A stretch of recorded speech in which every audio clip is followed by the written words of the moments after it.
Dan sebanyak 32 warga korban banjir bandang juga masih bertahan di posko pengungsian Banjar Dakdakan dan Pasar. Mereka kehilangan rumah, harta benda hingga mata pencarian akibat terjangan banjir yang merusak wilayah tersebut.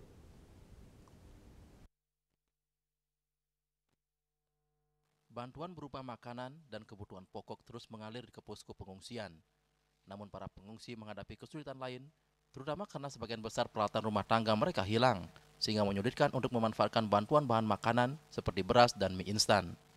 Salah seorang pengungsi bernama Ketut Rawan harus kehilangan rumah dan seluruh isi di dalam rumahnya. Ia hanya bisa bertahan dengan pakaian seadanya, sementara alat kerja berupa mesin jahit dan sepeda motor yang menjadi penopang hidupnya turut hanyut terbawa banjir. Kondisi tersebut membuatnya kehilangan mata pencaharian dan berharap adanya bantuan dana untuk sekedar menyewa tempat tinggal sementara dan modal awal bangkit kembali. Maaf ini dana untuk bekal kantong kita biar berisi karena semuanya udah hanyut kan gitu. Itu untuk misalnya ya sekedar untuk sewa kos lah untuk sementara dulu biar bisa menata diri selanjutnya. Kan itu yang saya harapkan. Kalau memang ada bantuan. Hal serupa dialami Taswih, pengungsi lain yang tempat usahanya juga tersapu banjir.